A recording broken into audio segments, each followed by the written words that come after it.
Okay ji, please खामोशी।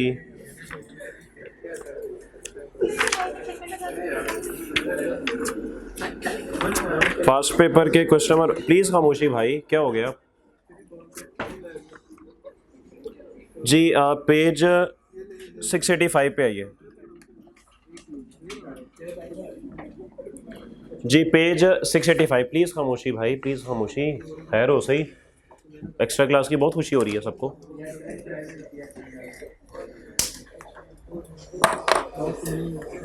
चलिए जी, page 685, ये क्वेश्चन नंबर 1 है जी, जुनैद जंजुआ वाला सवाल। और याद होगा कि ये सवाल हमने इनडायरेक्ट मेथड से किया था, तो आज मैं ये सवाल आपको डायरेक्ट मेथड से कराऊंगा। आपके पास इनडायरेक्ट से तो सॉल्व हुआ ही हुआ है, आप इस दोनों को कंपेयर जब एक दफ़ा करेंगे तो आपको ज़रा समझ आ जाएगी कि क्या चीज़ है। चलिए जी, सवाल को ज़रा बस एक दफ़ा गो थ्रू कर लेते हैं। Junaid Janjua has provided you the following statements of financial position and statement of comprehensive income. और बैलेंस शीट हमारे पास मौजूद है, फिर हमारे पास नीचे इनकम स्टेटमेंट मौजूद है, sales, cost of goods sold, operating expenses, selling expenses वगैरह, depreciation, income from operations, net income, notes और सब कुछ मौजूद है। कैश फ्लो स्टेटमेंट बनानी है, एक दो बातें नोट कर लें, उसके बाद फिर आगे चलते हैं। सबसे पहली बात जो आपने नोट करनी है और वो ये है,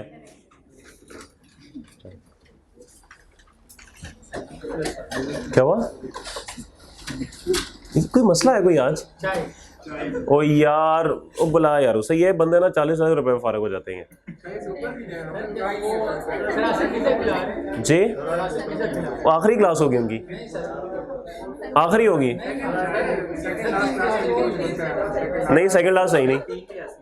अच्छा प्लीज अब be serious, now be serious please. Okay, दो बातें नोट करें। सबसे पहली बात आपको मैंने सुबह बताई थी, लेकिन अभी लिख लें, लिखें, रूल लिखें। डायरेक्ट मेथड के अंदर, डायरेक्ट मेथड के अंदर हम वर्किंग कैपिटल आइटम्स के भी, डायरेक्ट मेथड के अंदर हम वर्किंग कैपिटल आइटम्स के भी लेजर्स बनाएंगे। डायरेक्ट मेथड के अंदर हम वर्किंग कैपिटल आइटम्स के भी लेजर्स बनाएंगे। बस बाकी सब असूल वही हैं जो हमने पहले पढ़ लिया था, कोई फर्क नहीं है, ठीक है।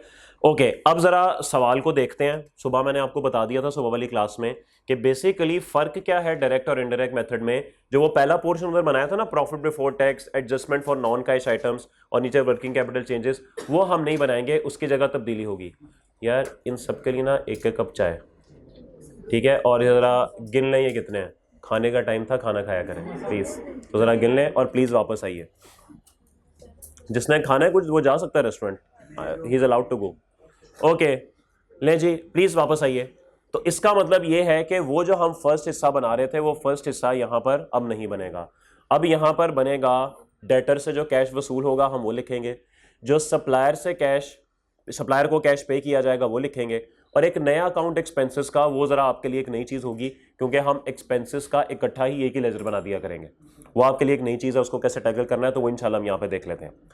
इट मीन्स के अब जितने भी, क्योंकि अब हम प्रॉफिट से तो शुरू नहीं कर रहे सवाल, तो इट मीन्स के नॉन कैश आइटम्स की एडजस्टमेंट भी फारिग हो गई।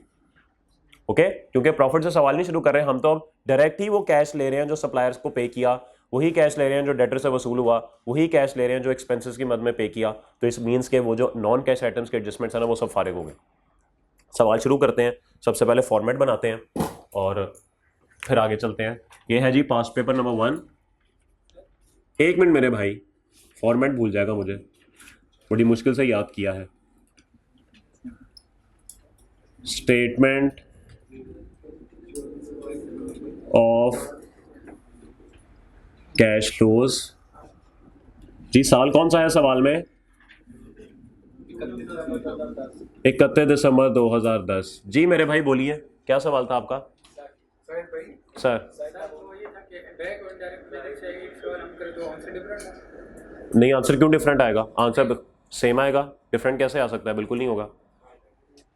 अच्छा, एक बात आपको बतानी भूल गया, वो भी बतानी थी कि पेपर में डायरेक्ट मेथड तब बनाइएगा जब वो आपको कहे। ओके, डायरेक्ट मेथड तब कहिएगा, अदरवाइज इनडायरेक्ट पे जाइएगा। हाँ नहीं हो करके देख लें क्या होता है। मैं वही अर्ज कर रहा हूँ कि डायरेक्ट मेथड तब कहिएगा जब वो कहे, यही तो मैं कह रहा हूँ। खुद से मत जाइएगा, अगर खुद से आपको ऑप्शन मिले या सवाल खामोश हो तो इनडायरेक्ट पे चले जाइएगा। ये वैसे मेरा एक मशवरा है, क्योंकि इनडायरेक्ट चूंकि हम उसकी ज़्यादा प्रैक्टिस कर रहे होते हैं, वो ज़्यादा कॉमन भी वही है। इनडायरेक्ट मेथड ज़्यादा कॉमन है, इवन जो आप किसी भी कंपनी के फाइनेंशियल स्टेटमेंट्स देखेंगे प्रैक्टिकली, उसमें आपको इनडायरेक्ट मेथड ही ज़्यादा नज़र आ रहा होगा। ओके, तो इसलिए वो ज़्यादा कॉमन है, उसकी प्रैक्टिस भी ज़्यादा होती है, वही आपके ज़रा चल रहा होता है, तो इसीलिए वो उस पर बना लीजिएगा, मेरा मशवरा है। अगर आपको लगता है कि जी ये बेहतर है तो आप इस पर चले जाइएगा, लेकिन जब उसने सवाल में कह दिया ना इनडायरेक्ट या डायरेक्ट, फिर ऑप्शन नहीं है आपके पास, फिर वही करना है जो उसने कह दिया। ले जी, ऑपरेटिंग एक्टिविटीज़, सिर्फ पहले हिस्से का फॉर्मेट चेंज होगा, और यहां पर अब हम कुछ नहीं लिखेंगे बल्कि डायरेक्ट लिखेंगे less interest paid, less tax paid, और लास्ट में आ जाएगा cash flow from operating activities.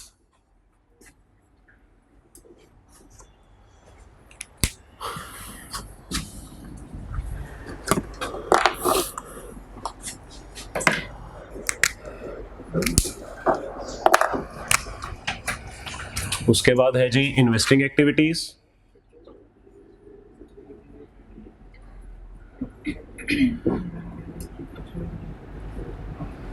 और कैश फ्लोज फ्रॉम, आगे सवाल का फॉर्मेट बिल्कुल वही है जैसे इनडायरेक्ट में था। And then we have financing activities.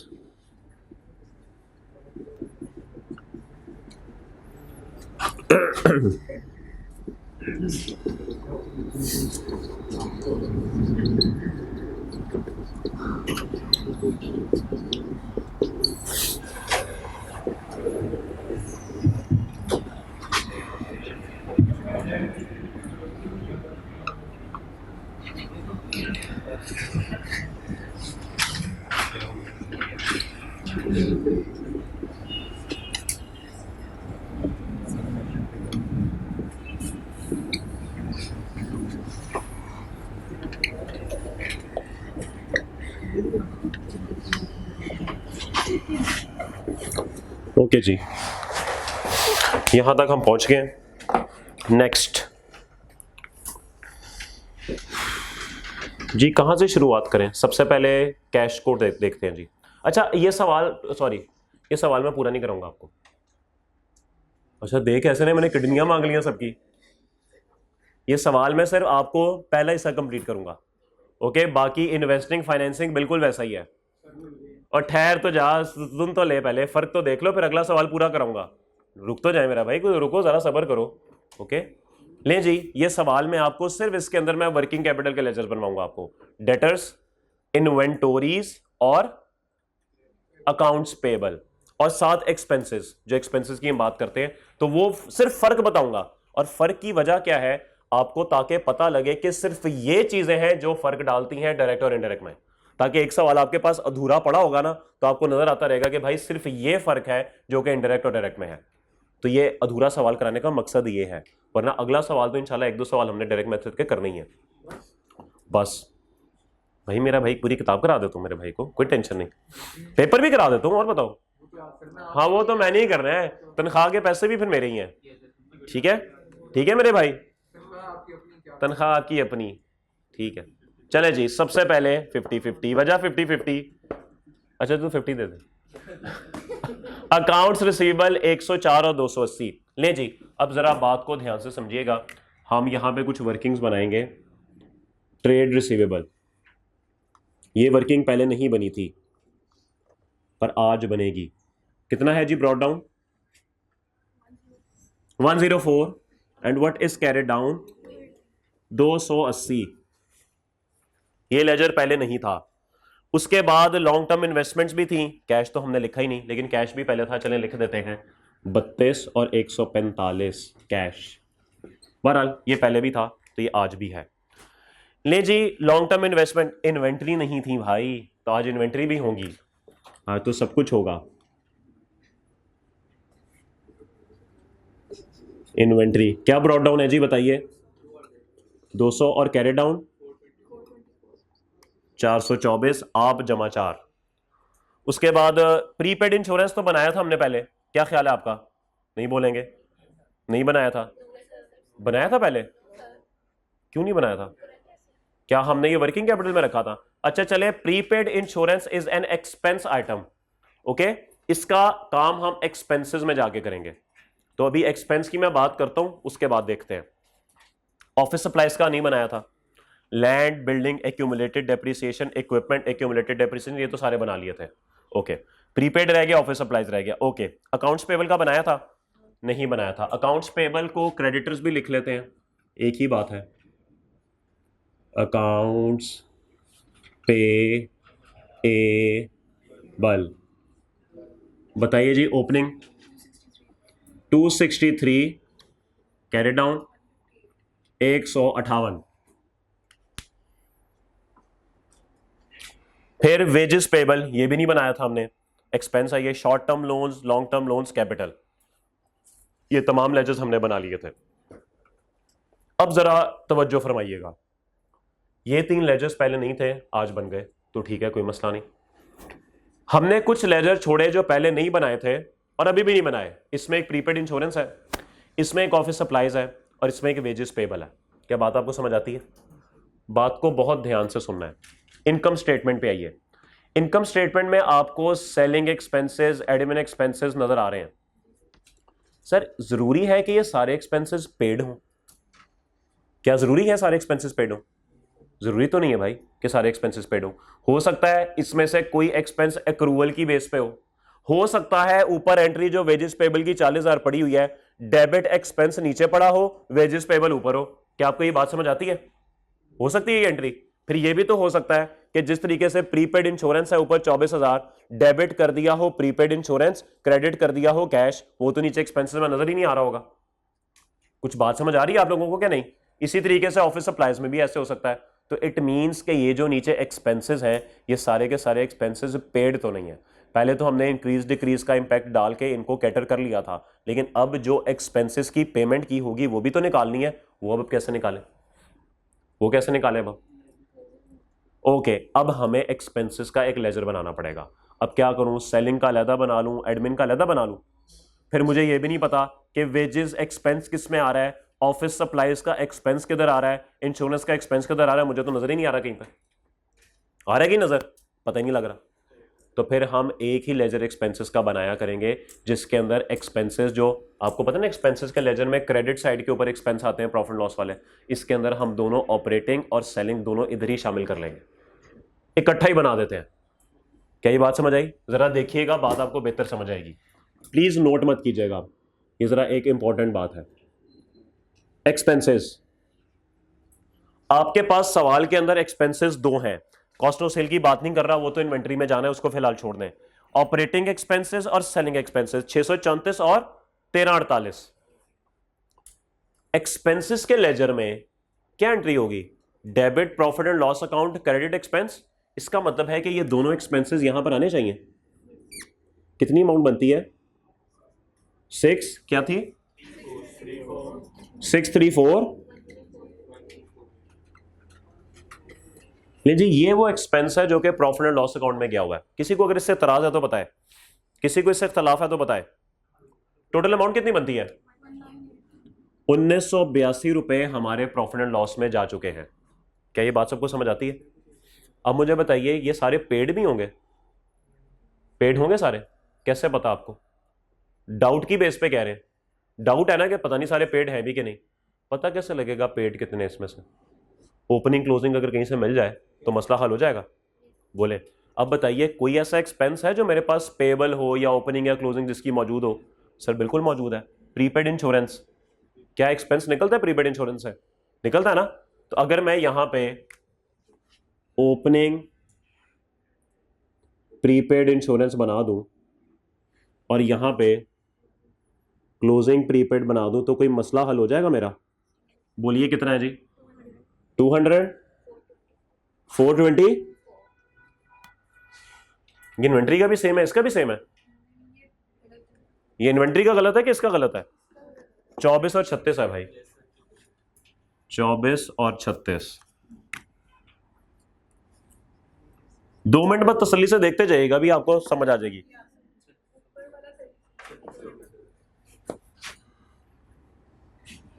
हो मैन, बाकी नहीं मिली, आ जाए जब दुल्हा, आ जाए। बाकी बन रही हैं, कोशिश कीजिएगा जरा आराम से 4 बजे तक बने। जज़ाकल्लाह। तो दूसरा काम नीचे फैकल्टी में पड़ा हुआ है। ओ मैन, चाय का पहला घूंट सीधा दिल पे जाता है। आगे चलिए। ऑफिस सप्लाईज, ऑफिस सप्लाईज कितना बैलेंस है भाई? Brought down 7000, carried down 14000। Opening office supply 7000 और क्लोजिंग 14000। उसके बाद नेक्स्ट क्या है जी? Wages payable. वेजेस पेबल का भी एक्सपेंस होता है भाई, 24 और 40, लेकिन ये तो क्रेडिट पे जाएगा, 24 और ये 40।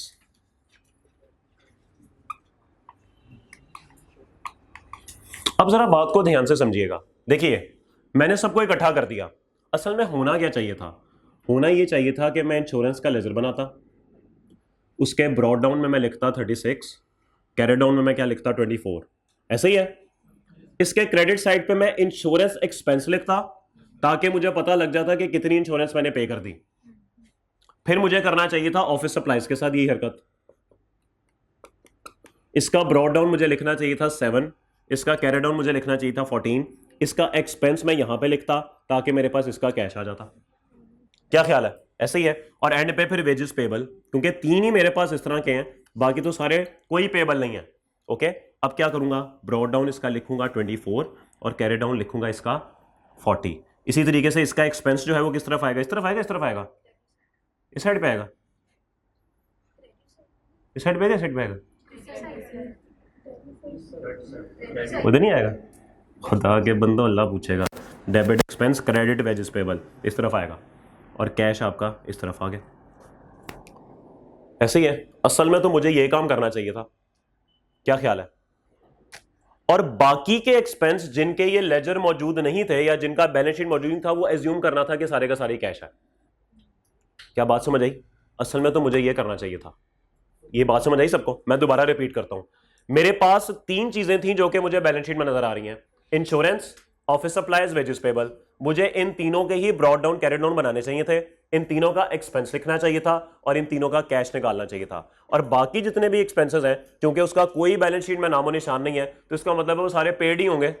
पेबल जो नहीं है तो पेड ही होंगे सारे, तो वो सारा कैश में चला जाता। लेकिन सवाल ये है, मुझे ये तीनों के प्रॉफिट एंड लॉस फिल करवा दें। देखें सवाल से, मुझे फिल करवा के दें, मुझे तीनों के फिल करवा दें। इंश्योरेंस का प्रॉफिट लॉस कितना है, ऑफिस सप्लाईज का प्रॉफिट लॉस कितना है, वेजेस पेबल का प्रॉफिट लॉस कितना है, ताकि मैं तीनों का कैश निकालूं। जी, किधर है? नहीं है सर, नहीं है, यही तो प्रॉब्लम है। अगर नहीं है तो फिर क्या करूं? क्या करूं? एज्यूम करूं कि इसके अंदर इन तीनों का एक्सपेंस पड़ा हुआ है।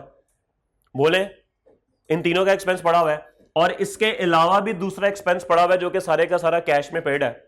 तो अगर मैं इन सबको इकट्ठा कर लूं तो कंसोलिडेटेड एक्सपेंस आ गया, कंसोलिडेटेड कैश आ जाएगा, मेरा मसला हल हो जाएगा। क्या अब आपको ये बात समझ आई? सिर्फ ये एक्सपेंस मेरे पास चूंकि अलग-अलग मौजूद नहीं थे, इस वजह से मैंने इन सबको इकट्ठा कर दिया कि चलें जो भी नेट ऑफ कर कुर के कैश आएगा वो इकट्ठा एक ही जगह जाकर लिख दूंगा।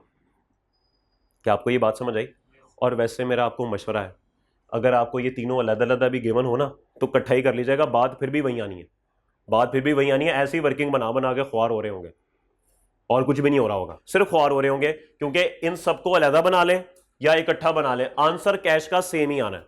इन तीनों का कैश डिफरेंट कर लें, इसका इकट्ठा निकाल लें, आंसर सेम है, आंसर में कोई फर्क नहीं है। जो बात समझ आई? कुछ बात समझ आई? तो इसीलिए हमने एक्सपेंसेस का लेजर इकट्ठा ही बना दिया। और एक्रूअल प्रीपेमेंट तो आपको पता ही है कि दोनों तरफ ओपनिंग हो सकते हैं, ये तो हमने एक्रूअल प्रीपेमेंट में ये बात देख ही ली हुई है। क्या ये बात सबको समझ आ रही है? ओके, अब एक्सपेंस भी आ गया, सब कुछ आ गया। इंटरेस्ट, अभी कुछ बातें मैंने आपके साथ करनी है। अभी मैंने डेप्रिसिएशन एक्सपेंस की बात आपके साथ नहीं की, क्योंकि हो सकता है भी आपको सवाल करना चाहिए था सर प्रॉफिट लॉस में तो डेप्रिसिएशन भी आती है, उसका क्या करें? तो कुछ चीजें हम इसमें से शायद निकाल देंगे, उनको इग्नोर कर देंगे। वो बात आपका सवाल अच्छा सवाल है, मुनासिब सवाल है, और शायद मैंने कुछ जवाब देने की थोड़ी सी आपको हिंट भी दे दी है, लेकिन चूंकि अभी फोकस वो नहीं है, अभी जरा फोकस है कि इस फॉर्मेट पर थोड़ा ध्यान दिया जाए, एक्सपेंसेस का लेजर देखा जाए। अभी तो आगे एक दो सवाल करेंगे जिसमें से ये प्रॉफिट लॉस में डायरेक्ट फिगर नहीं आएगी, यही चीजें माइनस करनी पड़ेंगी जिसका आप जिक्र कर रहे हैं। Okay okay man, I forgot कि मेरी चाय है।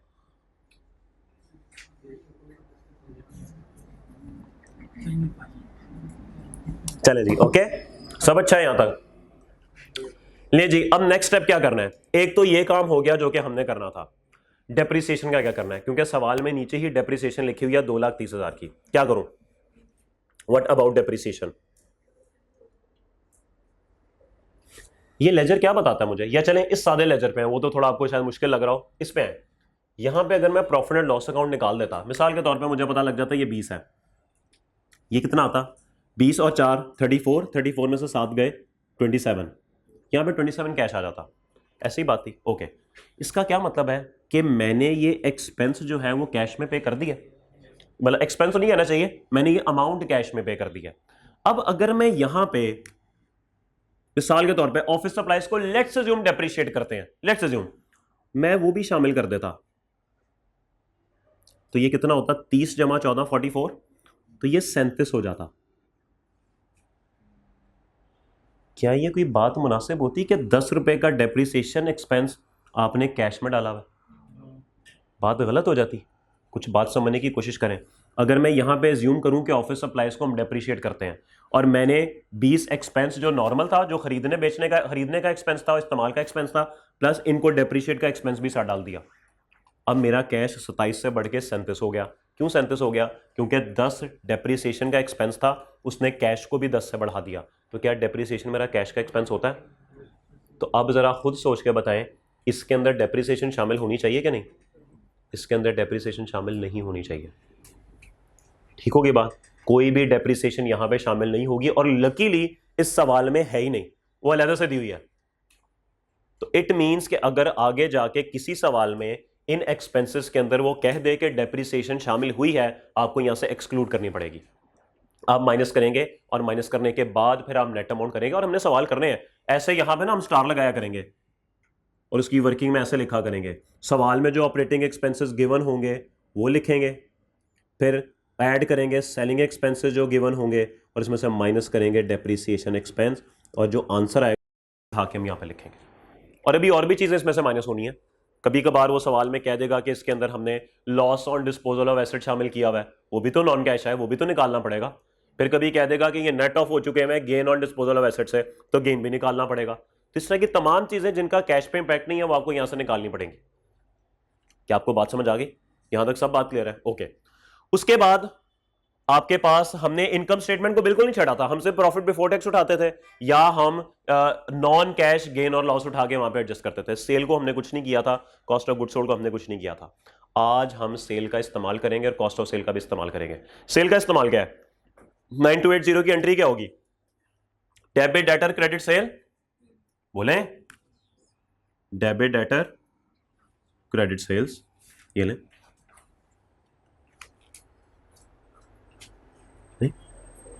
नहीं नहीं एंट्री होती।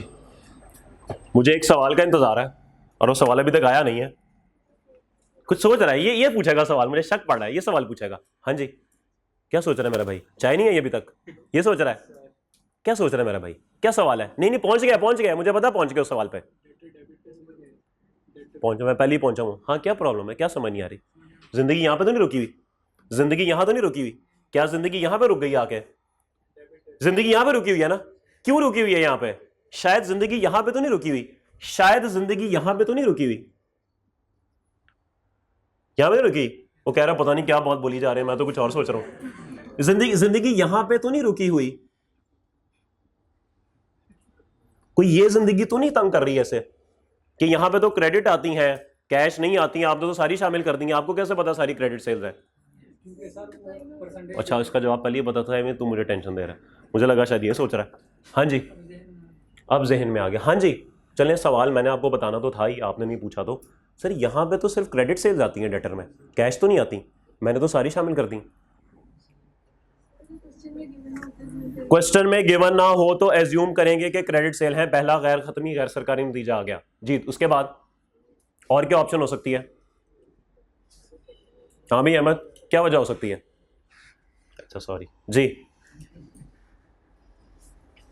भाई, कोई पता नहीं 12 तारीख को अहमद भी FR1 का पेपर देने बैठा हो, आपको थोड़ी पता है, और पास भी कर जाएगा इंशाल्लाह। यार वैसे पेपर ही दे ले यार, इतनी क्लास में पढ़ता तू, कभी सोचा है इस बारे में? सोचिए यार जरा जी, बताएं क्यों क्यों किया हमने ऐसा? ये एक जवाब आया कि एज्यूम करेंगे कि सारी की सारी क्रेडिट सेल है, और अब जरा बात को सुने, चले मान ले मैं किसी तरीके से इसको क्रेडिट को अलहदा कर दूं, कैश को अलहदा कर दूं, नहीं आई?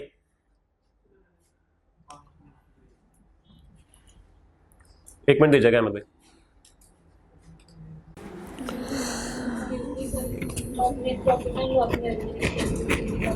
प्रॉफिट एंड लॉस में एडमिन एक्सपेंस क्यों नहीं डाले? मतलब नहीं, मैंने इसमें सेलिंग और एडमिन दोनों शामिल किए हैं।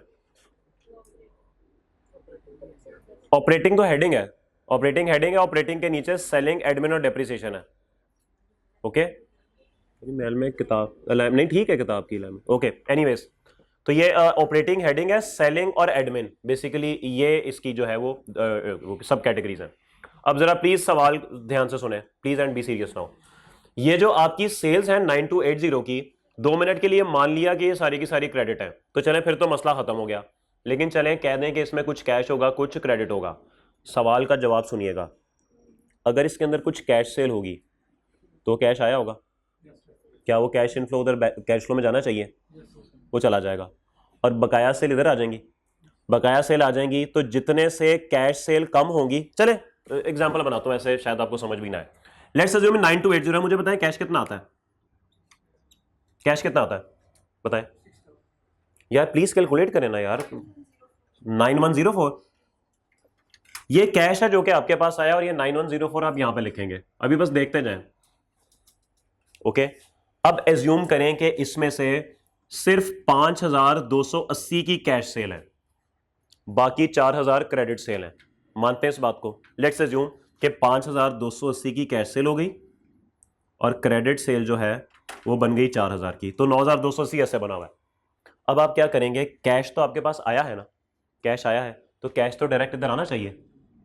अब आप 5280 यहां पे लिखेंगे, और यहां पे अब आप लिखेंगे क्रेडिट सेल 4000।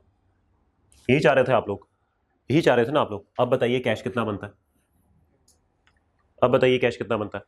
मैंने एज्यूम किया कि 9280 की जो सेल है उसमें से कैश है 5280 सेल और क्रेडिट सेल है 4000, और जो कैश सेल मुझे मिली है 5280 की, वो तो कैश आया ना, यहां पे लिखना पड़ेगा।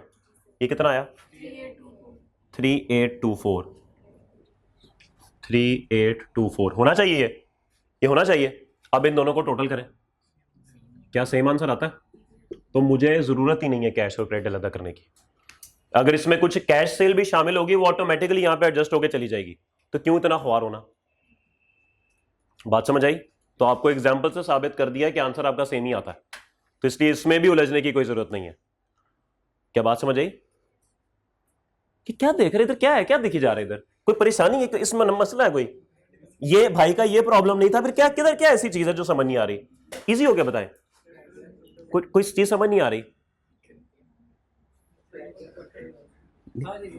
नहीं नहीं, क्या क्या प्रॉब्लम? ओके ओ यार, पहली दफा आपको लगेगा, जाहिर बात है पहली दफा कैश फ्लो पढ़ी तो कुछ समझ आई थी? पहले सवाल पे शक्लें देखने वाली थी आपकी, सर है ही ऐसी। सेल्स 9280 ले जी, बैलेंस बाद में करेंगे। उसके बाद next inventory, perpetual inventory system में ओपनिंग क्लोजिंग यहां पर आती हैं जो आपने परचेजेस की होती हैं, लेकिन हम उनको परचेजेस लिखते नहीं है, हम लिखते हैं debit inventory credit creditors. Okay तो कॉस्ट ऑफ सेल भी तो इधर आता है, कितनी कॉस्ट ऑफ सेल है सवाल के अंदर? 6199, तो ये 6199 इधर आ जाएगा। ओके ओ भाई ठीक है, अब यहां से हम सारी एंट्रीज हो गई। अब हमारे पास कुछ नहीं बचा। अब आइए जरा बैलेंस करके बताएं क्या आंसर आता है। यहां पे आपने बताया था 9104, यहां पर क्या आएगा भाई बैलेंसिंग, बोले 6423। प्लीज गौर कीजिएगा, वैसे तो ये परचेजेस हैं लेकिन हम परचेजेस नहीं लिखेंगे, हम लिखेंगे क्रेडिटर्स, क्योंकि एंट्री होगी डेबिट इन्वेंटरी क्रेडिट क्रेडिटर्स, और चूंकि यहां पर ये अमाउंट आ गई है बैलेंसिंग, तो फिर इसके क्रेडिट में भी तो ये अमाउंट जानी चाहिए 6423, और ये आएगा इन्वेंटरी वर्किंग 3 से। और क्या इसका कैश बैलेंसिंग निकाला जा सकता है, बोलिए 6528, ये भी कैश आ गया बैलेंसिंग। एक्सपेंसेस रह गया, एक्सपेंसेस को बैलेंस करके बताएं। 1961 ले जी। अब देखिए ये प्रेजेंटेशन कैसे होगी, ये 9104 है, 9104 cash received from debtors working 2, कितना है जी 9104। उसके बाद क्रेडिटर से आ रहा है जी cash paid to suppliers working 4, कितना है जी 6, और ये नेगेटिव से आएगा भाई। और तीसरे नंबर पे कैश पेड फॉर एक्सपेंसेस, ये किस वर्किंग से आया, वर्किंग 5, कितना है जी 1961 नेगेटिव। और मेरे ख्याल में कोई चीज नहीं है, और कोई चीज भी नहीं है, सवाल के अंदर देख लें एक दफा, कोई एक्सपेंस की चीज आपको नजर आती है, मेरे ख्याल में कोई भी चीज नहीं है। तो बस ठीक है जी, अब आप जरा इसका टोटल करके मुझे बता दें कितना आता है। क्या कोई इंटरेस्ट या टैक्स है सवाल में? इंटरेक्ट मेथड जहां पे सॉल्व किया था वो जरा पेज खोलिएगा, जहां पे इंटरेक्ट सॉल्व किया था जरा खोलिएगा। आपने अपने रजिस्टर्स पे जहां पे कैश फ्लो का पहला सवाल हमने किया था, तो जहां पे कैश फ्लो आ रहा है जरा ओपन कीजिएगा। नहीं है, क्यों नहीं है? अच्छा इंटरेस्ट नहीं है, ओके, मैंने क्या कह रहे हैं नहीं है। इंटरेस्ट और टैक्स क्या आंसर आ रहा है? 615 बताया था अभी किसी ने, क्या वहां पे क्या आंसर आ रहा है? हो मैन, ऑल गुड, कोई फर्क है? आगे सवाल बिल्कुल वैसा ही है, तो इसका मतलब है टैली है सब कुछ। तो ये जो मैंने आपके सामने बताया ना, बस यही फर्क है डायरेक्ट में और इनडायरेक्ट में। क्लियर होगी बात? अब किसी का कोई कंफ्यूजन, कोई सवाल है तो बताए। Where is my chai? Over here. जी बताइए सर, सब अच्छा है क्या? जाके सवाल करेंगे तो फिर सब अच्छा होगा, या पास होंगे तो सब अच्छा होगा?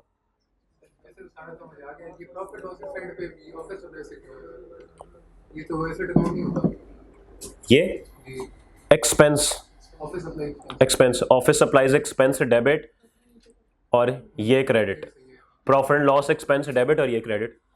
ठीक होगी बात? इनकम्स का इस तरफ आता है भाई, वो आप कंफ्यूज एसेट लायबिलिटीज में ना करें, इनकम और एक्सपेंसेस को देखा करें पीएनएल के लिए। यार तू बता दे क्या टेंशन है, तू मतलब देखी जा रहा है, क्या चीज समझ नहीं आ रही? क्या चीज? संडे ट्रेडर कराना है मेरे भाई, हुक्म कर। हद हो गई यार, तू सवाल नहीं पूछ रहा भाई।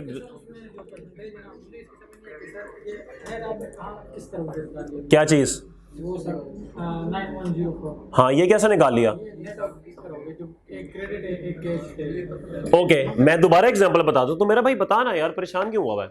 ये देखें प्लीज, देखें इधर यार, प्लीज खामोश हो जाए यार, मेहरबानी करें, ऐसे मुझे आप ना करें कि मैं आपको इधर उधर उठा के बैठाऊं फिर।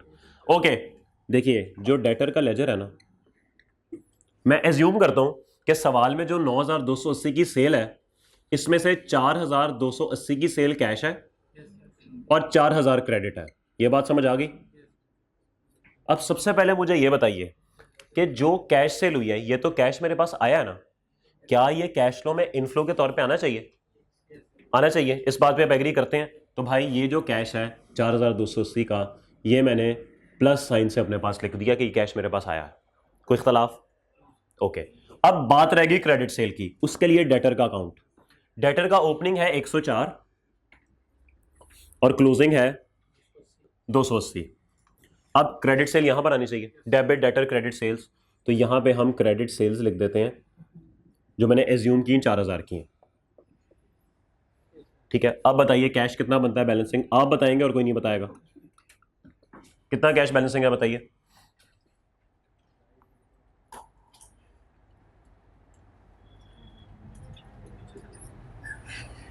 बोले 3824। तो अब आप 3824 यहां पे इसको भी ऐड करेंगे क्योंकि ये क्रेडिट सेल्स के पैसे आए। टोटल कितने पैसे आए?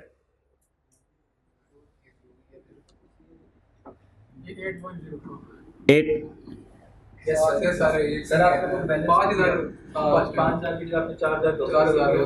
अच्छा सॉरी 5000 माजरत 5, ठीक है ओके, ये 5 बनेगा। 9280 सवाल की सेल्स है, मैंने बस एज्यूम किया कि इसमें से इतनी कैश है इतनी क्रेडिट है। ओके तो कैश इतनी आ गई, अब कितना बना ये, क्या ये बनता है? ये समझ आ गई बात की, इसमें कोई इख्तलाफ? ओके अब आइए ब्रॉड डाउन 104। अब मैं 2 मिनट के लिए कह देता हूं कि मुझे कैश और क्रेडिट किसी का कुछ नहीं पता, ये डाटा गिवन ही नहीं है और वाकई सवाल में गिवन नहीं है। तो अब मैं क्या करूंगा, यहां पे मैं सेल्स सारी ही ऐड कर दूंगा 9280। अब बताइए कैश बैलेंसिंग कितना आएगा, कैलकुलेट करके बताइए आप।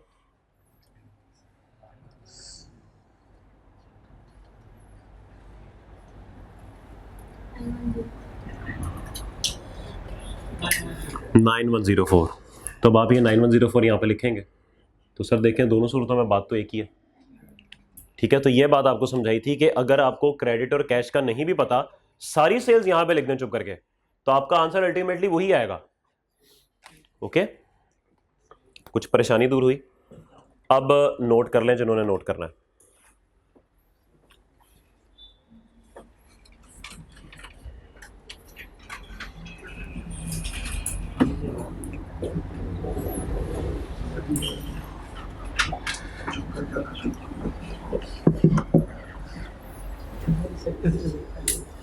क्या हुआ? हाँ जी पता लग जाता है, शक्ल से बड़ा कुछ पता लग जाता दोस्त जी।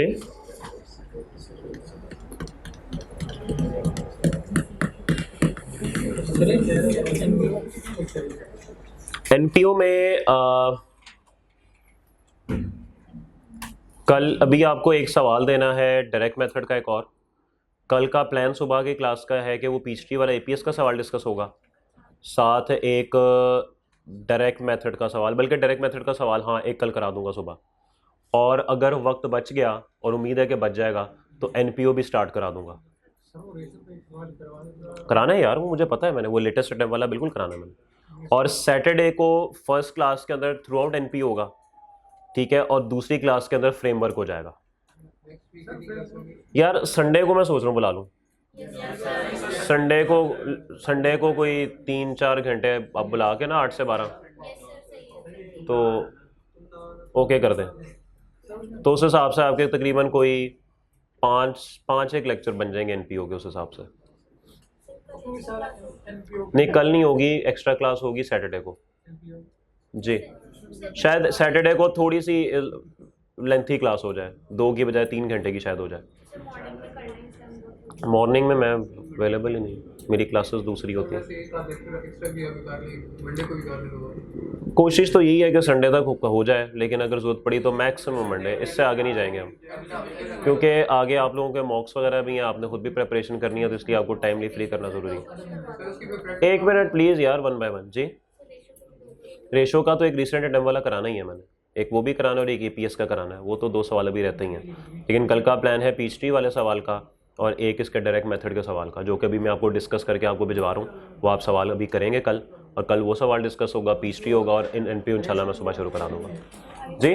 वो बीच में टाइम आएगा तो वो कर लेंगे डिस्कस। सर मंडे को भी आ जाएंगे, मैंने कहा कोशिश है। तू परेशान क्यों होता है यार, तू बहुत जल्दी परेशान हो जाता है मेरा भाई।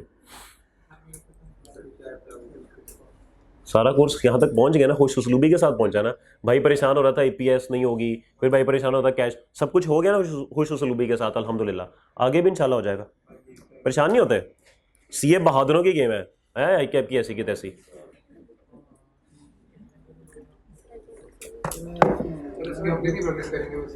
जी इतने कर लेंगे कि आप इजी हो जाएंगे, जितने बाकी किए इसके भी कर लेंगे। और एनपीओ में आपको सिर्फ एक बात बता दूं, एनपीओ आपके लिए बिल्कुल भी मुश्किल नहीं होगा, क्योंकि एनपीओ में भी यही हरकतें होती हैं, उसमें भी लेजर ही लेजर बनते हैं, सिर्फ उसका एक फॉर्मेट शुरू का डिफरेंट है, बाकी उसके बाद वर्किंग सारी ऐसे निकलनी है उसकी। तो इसलिए वो एक सवाल आपको कराऊंगा ना, तो उसमें आपको इतनी मुश्किल नहीं होगी, क्योंकि वो सारा काम आप यहां पे कर चुके हैं। बस फर्क इतना है, यहां पे बैलेंस कैश निकलता है, वहां पे बैलेंस प्रॉफिट लॉस निकलेगा। जी यार, अब सवाल को समझना तो इससे थोड़ा सा मुख्तलिफ काम है ना, सवाल करना कैसे है वो तो मैं आपको बता रहा हूं, सवाल समझना कैसे है वो भी मैं आपको समझाता हूं, लेकिन अंग्रेजी तो नहीं मैं पढ़ा सकता आपको, अंग्रेजी तो आपको खुद इंप्रूव करनी पड़ेगी। ओके, तो मैं ये आई आपको ईमेल करने की कोशिश करता हूं कि अकाउंटिंग का पेपर उर्दू में कर दे। नहीं ठीक नहीं है, अच्छा नहीं, कुछ बच्चों की फरमाइश है कि सराइकी में कर दें, ठीक है जी। आप चाहते हैं कोई सी ना बने Pakistani, Saraiki medium. Past paper और वो आ गया जिसका सबको इंतजार था, पे नंबर 692।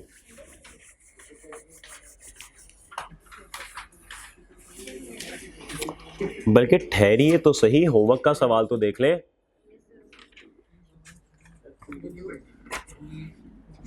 सॉरी यार, हाँ एमसीक्यूज डिस्कस करने अभी मैंने, मंडे तक चली जानी है बात, कोई बात नहीं, चले जाएंगे, आप भी वेले मैं भी वेला।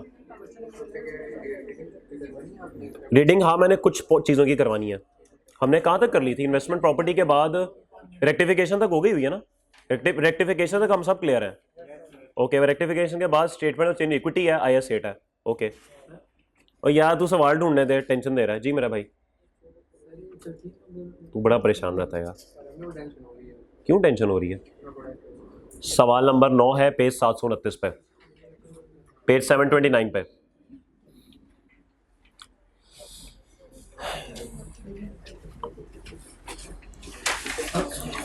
$729 मेरे भाई, 729।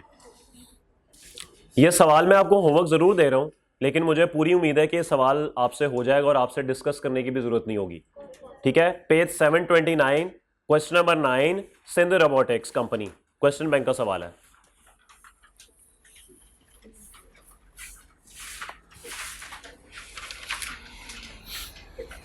पहुंच गए जी आप लोग? ओके, अगर आप इस सवाल पे आएंगे तो सवाल कहता है the statements of financial position and statement of comprehensive income of the Sindh robotics company for 2 consecutive financial years are shown below. तो आपको 2 साल की बैलेंस शीट दे दी गई है। Non current assets, land, building, plant, ये बिल्कुल आप इसको 2 मिनट के लिए ज्यूम करें कि ये सवाल इनडायरेक्ट मेथड से ही है, 2 मिनट के लिए ज्यूम करें।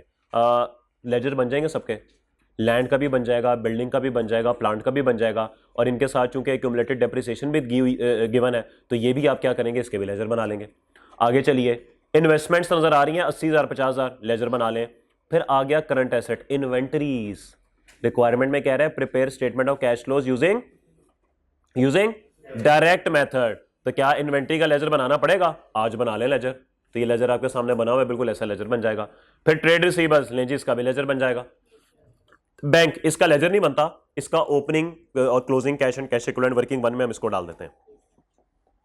कैपिटल 50-40 लेजर बन गया। Share premium ledger, revaluation surplus ledger, accumulated profit ledger, सबका लेजर।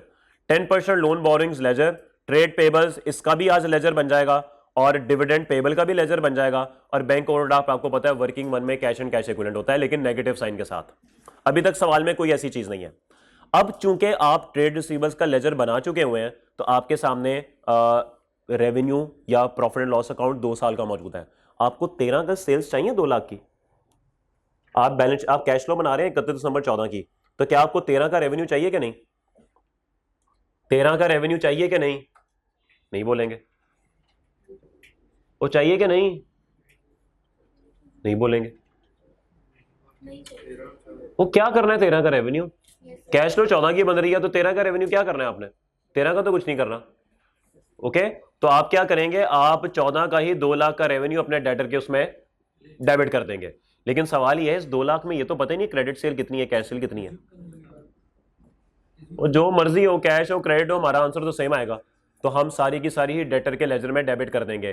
कॉस्ट ऑफ सेल्स 120, क्या करना है इस 120 का, इन्वेंट्री में क्रेडिट चली जाएगी और इन्वेंट्री का ओपनिंग क्लोजिंग गिवन था, ये कॉस्ट ऑफ सेल आ गई, तो इसका मतलब है जो परचेज खरीदी होगी वही निकलेगी और वो आपको पता है क्रेडिटर में जाती है और क्रेडिटर का ओपनिंग क्लोजिंग मौजूद है, तो इसका मतलब है कैश पे टू सप्लायर आ गया। भाई यही काम होता है बस डायरेक्ट मेथड में, कभी एक चीज गुम कर देगा दूसरी निकालनी पड़ेगी आपको, और वो आ गया जिसका सबको इंतजार था। डिस्ट्रीब्यूशन एंड एडमिन एक्सपेंसेस 47,000, क्या करना है इसका सर, एक्सपेंसेस का लेजर बनाए। कहीं आपको ऊपर एक्सपेंस का ओपनिंग क्लोजिंग कोई नजर आया, कोई एक्सपेंस पेबल नजर आया आपको या प्रीपेड नजर आया, कहीं पे भी नजर नहीं आया। तो इसका क्या मतलब हुआ, इसका मतलब ये हुआ कि आज एक्सपेंस के लेजर में there is no brought down, there is no credit carried down. ये प्रॉफिट एंड लॉस में कितना गया हुआ है 47,000, तो बैलेंसिंग कैश कितना निकलेगा 47 ही निकलेगा। तो इसका मतलब है जो एक्सपेंस है एज्यूम करें सारे का सारी कैश है। ओके, तो लेजर ना भी बनाए तो काम चल जाएगा। इंटरेस्ट है आज मेरे भाई 13,000 और 10,000, लेकिन 10,000 ये तो पिछले साल का है ही, कौन सा बैलेंस है, तो ये एक्सपेंस है। क्या कोई ओपनिंग इंटरेस्ट सवाल में मौजूद है, बोले क्या कोई कैरी डाउन इंटरेस्ट है, तो इसका मतलब है जो एक्सपेंस है वही पेड है। ओके, तो पेड आपको पता है वो नीचे जाके माइनस करना है आपने, तो इस सवाल में आपको कोई प्रॉब्लम नहीं होगी। ठीक है, ये सवाल बिल्कुल आसान है। हाँ तो कोई बात नहीं, हाँ यहां से निकल सकता है। ओके, एग्रीड एग्रीड, ये सही पॉइंट है, ये सही पॉइंट है, यहां से ही निकल सकता है। 10% लोन बोरिंग लिखा हुआ है 1.5 लाख, यहां से आप निकालेंगे इसको, बिल्कुल ठीक है। इंटरेस्ट आप कैलकुलेट कर लेंगे ना, इंटरेस्ट आप कैलकुलेट कर लेंगे। हाँ ये आपका एक्सपेंस अमाउंट निकलेगी बेसिकली, हाँ इंटर वो प्रॉफिट लॉस की अमाउंट निकलेगी। हाँ इधर भी वही होनी चाहिए, आइडियली तो वही होनी चाहिए, लेकिन 1 लाख असल में प्रॉब्लम बताऊं क्या है, जब आप लोन का लेजर, अब इसमें एक प्रॉब्लम और है, आपको यहां पे इंटरेस्ट एक्सपेंस नजर आ रहा है 13,000, ठीक है। अब जरा बात को जरा थोड़ा सा ये टेक्निकल प्रॉब्लम सवाल में कह ले हैं या जो भी है कि इंटरेस्ट आपको 2014 का एक्सपेंस नजर आ रहा है 13,000। अब अगर आप कहते हैं कि पिछले साल 1 लाख इंटरेस्ट था, लोन था, इस साल 1.5 लाख हो गया, अब ये 1.5 लाख किस दिन हुआ, ये 50,000 इजाफी लोन किस दिन आपने वसूल किया, नहीं पता। तो मुझे बताएं कि 10% मैं 1 लाख पे लगाऊं या 1.5 लाख पे लगाऊं। 1 लाख पे लगाएंगे तो वो तो 10,000 बनता है, तो प्रॉफिट लॉस में तो 10,000 जाना चाहिए, वो तो 13 लेके गया हुआ है। तो इसका मतलब है ये कहीं बीच में कहीं 50,000 आया, जिसकी वजह से आपका जो प्रोपोर्शनेट करके जो नेट एक्सपेंस है वो 13,000 हो गया। ठीक होगी बात, तो बहरहाल उस झंझट में ना पड़िएगा आप ओपनिंग क्लोजिंग में, बस ये 13,000 करके कैश ही 13,000 बना लीजिएगा। ओके, तो ये सवाल तो ईजी है, लेकिन बोले लेकिन असल जो सवाल आपने कल लाजमी करके आना है, जिसने ना किया ना उसकी ऐसी तैसी फेर देनी है मैंने कल, और ये कल चेकिंग होगी, मैं कैमरे पे बोल रहा हूं। और जिसने तो लेक्चर ना देखा वो तो कल क्लास में ना आए, और जारी बात है उसने नहीं देखा होगा तो उस तक मेरे अल्फाज नहीं पहुंचेंगे, तो कल आएगा क्लास में तो मैं उससे खुद पूछ के तो उसको निकाल दूंगा। वो कहेगा सर आपने बताया नहीं, तो मैं उसको कहूंगा कि भाई मैंने तुम्हें बता दिया था, तुमने नहीं देखा। ओके, सवाल नंबर है जी पेज 692 पे, 92 मारी जानी छोड़ा, और तुम वो नहीं वो हो। हाँ जी, कौन सा सवाल है ये, संडे ट्रेडर्स। अच्छा ये सवाल ना इतना कोई मुश्किल सवाल नहीं है, ऐसे ही बस सीनियर्स जो होते हैं ना ऐसे ही वो पता नहीं क्यों डराते रहते हैं, मुझे नहीं समझ आती क्यों, लेकिन ये सीनियर्स वो संडे ट्रेडर पता नहीं क्या, इसके अंदर कुछ भी नहीं है। अभी आप देखेंगे आप कहेंगे ये तो आसान सवाल है, बस 19 नंबर का है, रूटीन से कोई 2-3 नंबर ज्यादा है, वो कोई मसला नहीं, अच्छी नंबर आ जाएंगे। Prepare STL statement of cash flows for the year ended 30 जून 19। यहां तक तो जिंदगी सुकून में थी, लेकिन जब आगे उसने 3 अल्फाज इस्तेमाल किए यूजिंग डायरेक्ट मेथड, थोड़ा सा मसला हो गया, कोई बात नहीं, खैर है। Following are the extracts from the financial statements of Sunday traders limited for the year ended 30 June 2019। सवाल शुरू करते हैं जी। प्रॉपर्टी प्लांट इक्विपमेंट लेजर बन जाएगा, बोले, और ये बुक वैल्यू पे है या कॉस्ट पे है, ये बुक वैल्यू पे है। भाई आपको कहीं पे भी सवाल में एक्यूमुलेटेड डेप्रिसिएशन नजर नहीं आ रही, तो ये बुक वैल्यू पे है, कोई बात नहीं। Investment property book value fair value, sorry cost model fair value model, अभी कुछ नहीं पता, अभी कुछ नहीं पता, सवाल बताएगा, हो सकता है इजाफी इंफॉर्मेशन में लिखा हो। Stock and trade direct method है तो लेजर बना लेंगे। प्री पेमेंट्स ये किधर जाएंगी, ये एक्सपेंसेस का ओपनिंग क्लोजिंग है, ट्रेड रिसीवेबल्स लेजर बन जाएगा, कैश वर्किंग 1 में चला जाएगा। जी मेरे भाई, हाँ जी प्री पेमेंट्स, ओपनिंग क्लोजिंग हो जाएगा ना, 268 ओपनिंग 184 क्लोजिंग, ठीक है, क्योंकि यहीं से एक्सपेंस भी निकलते हैं ना। फिर आ गया शेयर कैपिटल, लेजर बन गया, प्रीमियम का बन गया, रिटेन अर्निंग का बन गया, लॉन्ग टर्म लोन्स का बन गया, और ट्रेड पेबल्स का भी बन जाएगा आज। ओके, कॉन्ट्रैक्ट लायबिलिटी, ये क्या है? ये भी नई चीज है, एक्सपेंस है, ये एक्सपेंस का ओपनिंग क्लोजिंग बना ले। एक्रूड लायबिलिटीज एक्सपेंस का opening closing, interest payable expense का ओपनिंग क्लोजिंग,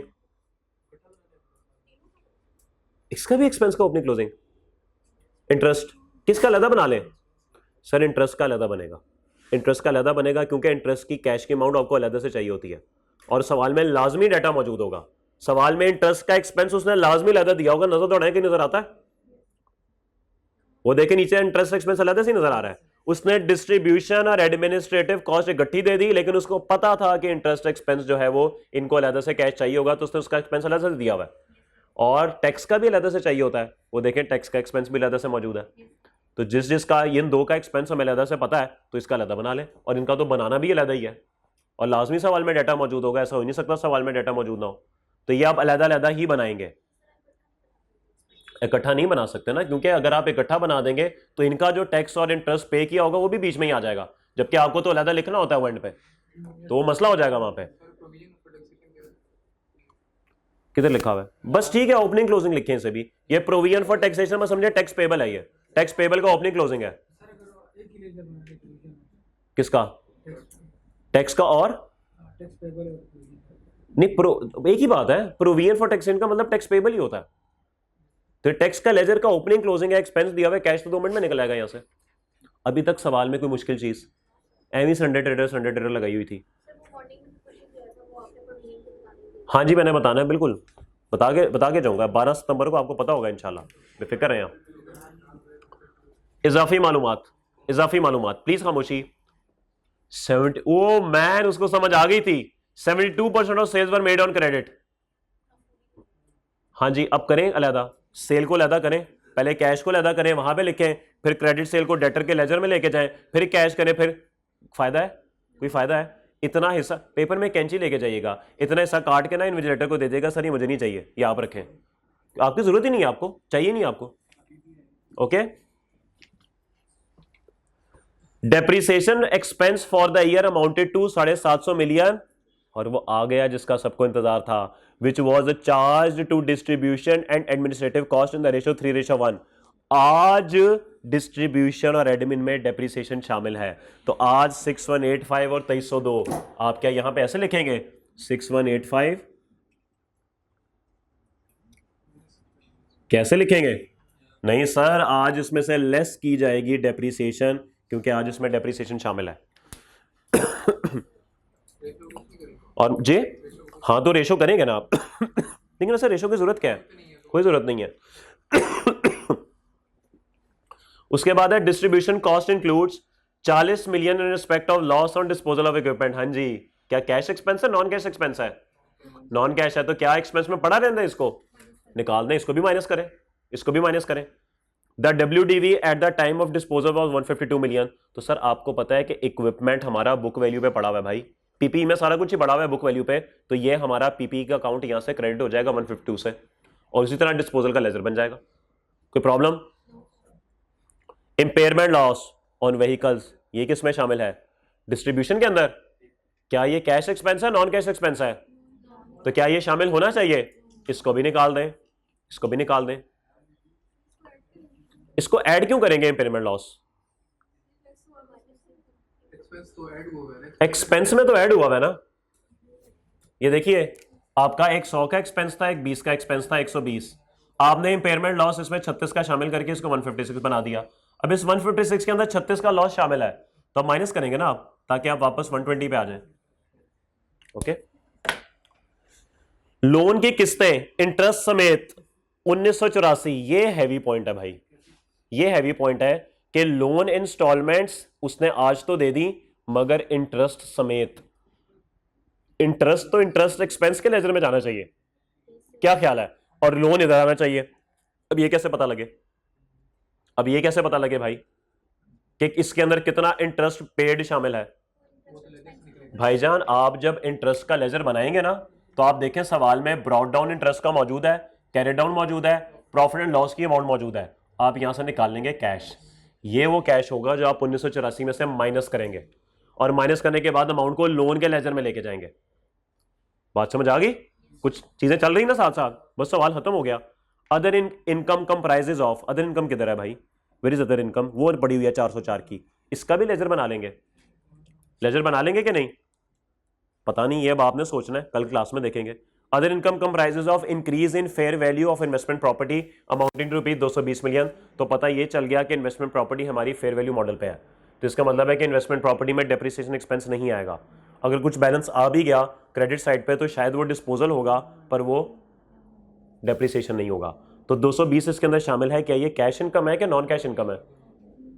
ये नॉन कैश इनकम है भाई, तो ये आपको माइनस करनी पड़ेगी। और इन्वेस्टमेंट प्रॉपर्टी से जो रेंट रिसीव हुआ वो 184 मिलियन है, वो भी इसके अंदर शामिल है। तो 184 और 220 को टोटल करें कितना बनता है? क्या यही बनता है जो यहां पे लिखा हुआ है? प्रॉफिट एंड लॉस में देखें 404 लिखा हुआ है, तो 404 उसने पूरा करा दिया, 220 नॉन कैश, 184 कैश। तो इसका मतलब है कि इन्वेस्टमेंट प्रॉपर्टी से जो इनकम आएगी वो इन्वेस्टिंग एक्टिविटीज होगी, तो उसमें सिर्फ 184 जाएगा, 220 नहीं जाएगा, क्योंकि 220 तो नॉन कैश है। बस छोड़ दें, दफा करें, कैश फ्लो में तो नहीं आएगा, कैश फ्लो तो नहीं है ये। During the year STL issued right shares at premium, क्या मतलब है इसका? कोई उसने नहीं बताया कितनी परसेंटेज, क्या एक्सरसाइज प्राइस, कुछ नहीं बताया, तो क्या करूं फिर?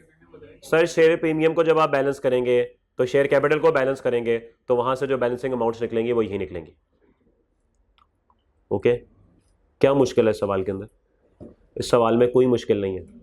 और ये सारा सवाल देखें आपने खुद ही किया, एक आधी एडजस्टमेंट हो सकता है आपके ऊपर से गुजर गई हो, तो 19 में से 15-16 नंबर बड़े आराम से आ सकते हैं, चाहे सवाल डायरेक्ट मेथड का हो चाहे इनडायरेक्ट मेथड का हो। क्या आपको ये बात समझ आती है? ये 2 सवाल कल का होमवर्क है आपका, ठीक होगी बात? मैं क्लास बस आज की अभी ख़त्म कर रहा हूँ, ठीक है, मुलाकात होती है कल। अल्लाह हाफिज़।